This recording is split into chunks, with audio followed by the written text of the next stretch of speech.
ሳዑዲ አረቢያ ውስጥ አልኡላ በመባል የሚታወቅ አንድ ምስጢራዊ ስፍራ አለ። ይህ ስፍራ ለምዕተ ዓመታት ያህል ሳይገኝና በብዙዎች ዘንድ ሳይታወቅ የቆየ ስፍራም ነበር። አልኡላ በኪንግደም ኦፍ ሳዑዲ አረቢያ ሰሜን ምዕራብ አቅጣጫ የሚገኝ ኢስላም ከመምጣቱ በፊት ጀምሮ ታሪክ የነበረው ከተማ ነው። በደንብ በተጠበቁ ጥንታዊ መዋቅሮቹና የቅርስ ስፍራነቱም ይታወቃል። በዚህም ዩኔስኮ እጅግ ጥንታዊ ከሆኑ ቅርሶቹ መሃል እንደ አንዱ ቆጥሮ መዝግቦታል። ይህ ከተማ ሂግራ ወይም አልሂጅር በመባልም ይታወቃል። በዚህ ከተማ ውስጥ ለማመን በሚከብድ ሁኔታ እጅግ በሚያማምር ቅርጽ የተጠረቡ ግዙፍ ተራራዎችንና ግንባታዎችን ማየት የተለመደ ነው። አርኪኦሎጂስቶች ወይም የሥነ ቁፋሮና የጥንታዊ ቅርስ አጥኚ ባለሙያዎች እንደሚሉት ከሆነ በተራራዎቹ ላይ ያሉት ግንባታዎች የተራ ሰዎች ሥራ ውጤት አይደሉም። ዛሬ የዚህ አይነቱን ግንባታ እንገንባ ብንል እጅግ ትልቅ ኃይል ያላቸው ማሽኖችን መጠቀም ግድ ባለን ነበረ። በአንድ ወቅት በዚህ ስፍራ ላይ ይኖሩ የነበሩ ሰዎች የተለየ ጥንካሬና ኃይል ሳይኖራቸው እንደማይቀር ይገመታል።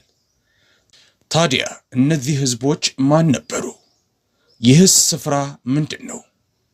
ይህ ስፍራ መይዳኔህ ሷሊህ ተብሎ እንደሚጠራ ብነግራችሁ ሳትገረሙ አትቀሩም። ይህ ስፍራ የታሙድ ጎሳ ህዝቦች መኖሪያ ነበረ። የነቢዩ ሷሊህ ህዝቦች መኖሪያ ስፍራ ነበረ።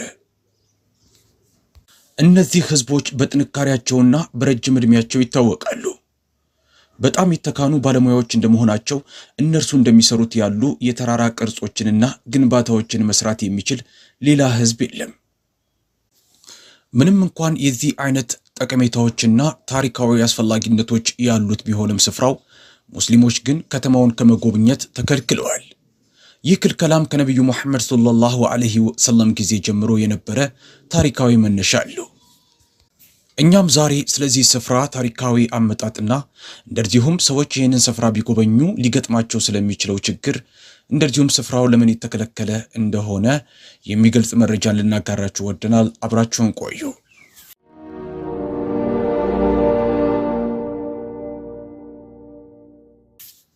ይህ ምድረ በዳ ስፍራ በአንድ ወቅት በጣም ለምለምና አረንጓዴ የነበረ ስፍራ ነው። በየዓመቱም በቂ እህሎችንና ሰብሎችንም ህዝቡ ያገኝ ነበረ።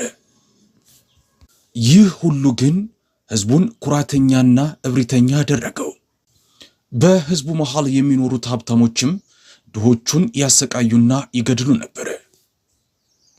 የተከማቹ ወርቅና አልማዞችም ነበሯቸው፣ ግን ጨካኝ ህዝቦች ሆኑ።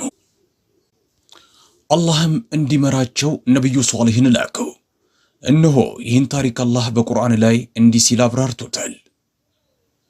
ከአድም በኋላ ምትኮች ባደረጋችሁና በምድሪቱም ላይ ባስቀመጣችሁ ጊዜ አስታውሱ። ከሜዳዎቿ ሸክላ ህንፃዎችን ትገነባላችሁ፣ ከተራራዎችም ቤቶችን ትጠርባላችሁ። ስለዚህ የአላህን ጸጋዎች አስታውሱ፣ በምድርም ውስጥ አጥፊዎች ሆናችሁ አታበላሹ። ሱራ አልአራፍ ምዕራፍ 7 አንቀጽ 74 ላይ። አንዳንድ ሰዎች ሷሊህን እንደ ነቢይ ሲቀበሉት፣ ሌሎቹ ግን ነቢይነቱን እንዲያረጋግጥላቸው ተአምር እንዲያሳያቸው ጠየቁት። በዚህም በቅርብ ካለው አለት ውስጥ ግመል እንዲያወጣላቸው ፈተና ቀረቡለት።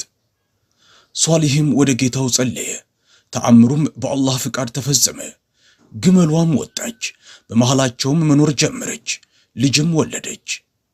በዚህም አንዳንድ ሰዎች በሷሊህ ነቢይነት አመኑ፣ ሌሎቹ ግን መቃወማቸውንና መካዳቸውን ቀጠሉ። ሴት ግመል ነበረች፣ ተአምርም ናት። ነቢዩ ሷሊህ ለተሙድ ህዝቦች ግመሏን እንዲያከብሩ እንዳይጎዳትም ተናገሩ። እነርሱ ግን ትዕዛዙን ለመታዘዝ አሻፍረኝ አሉ።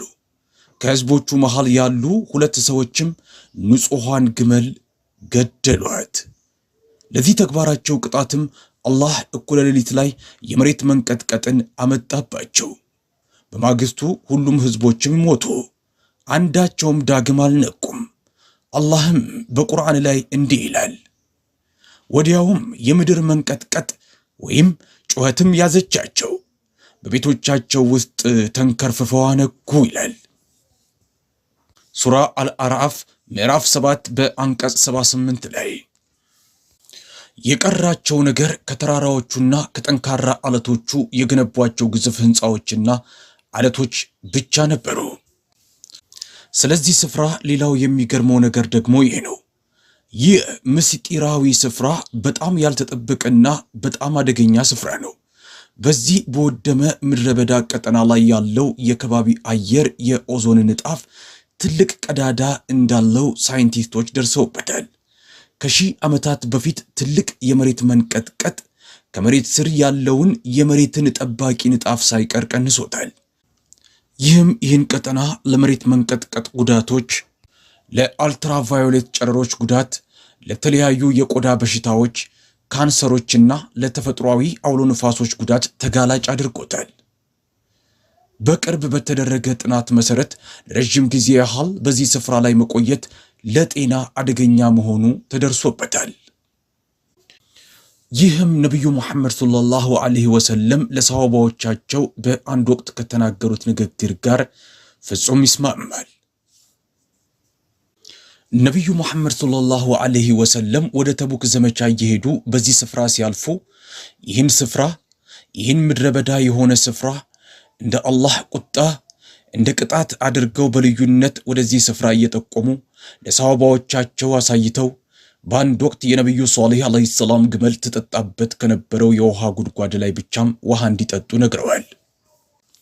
ነቢዩ ሙሐመድ ሰለላሁ ዐለይሂ ወሰለም ከዛ አካባቢ የተገኘን ሌላ ምንም አይነት ምግብን እንዳይመገቡ፣ ሌላ ምንም አይነት መጠጥን እንዳይጠጡ፣ ይልቅም በፍጥነት አካባቢውን እንዲያልፉ ተናግረዋል።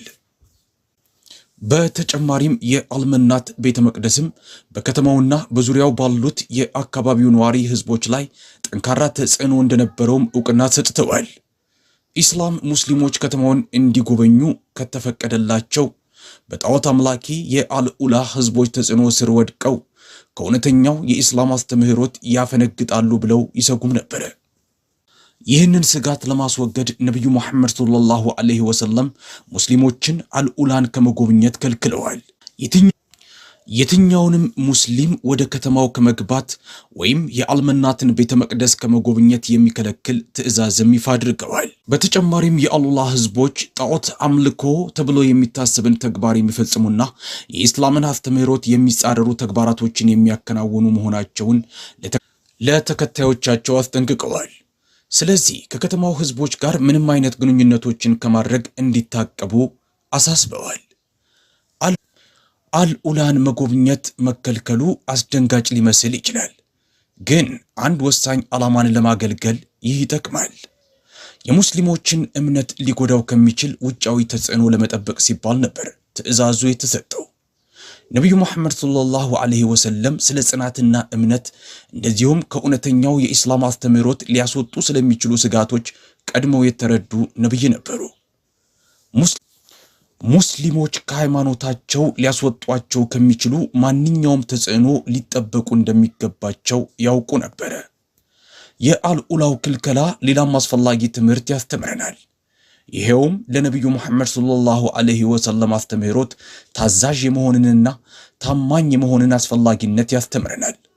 ሙስሊሞች የነቢዩን መመሪያዎች መከተልና ያለምንም ማፈንገጥ ለኢስላም መርሆች መገዛት ይገባቸዋል። ይህን በማድረግም እምነታቸውን መጠበቅ ይችላሉ። እንደዚሁም ከውጭ ተጽዕኖ ሊመጡ ከሚችሉ ጉዳቶችም ራሳቸውን ያድናሉ።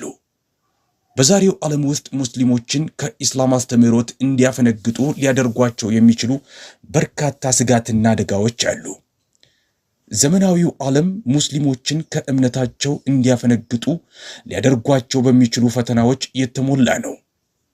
ነገር ግን የአልኡላው ክልከላ ዛሬ ድረስ ተግባራዊ የሚሆን ጊዜ የማይሽረው ትምህርት ይሰጠናል።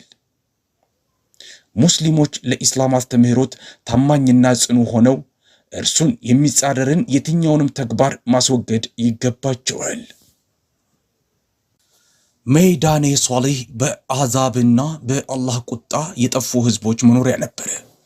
ይህም የፈጣሪያችንን ታላቅነትና ኃይል ሊያስታውሰን ይገባል።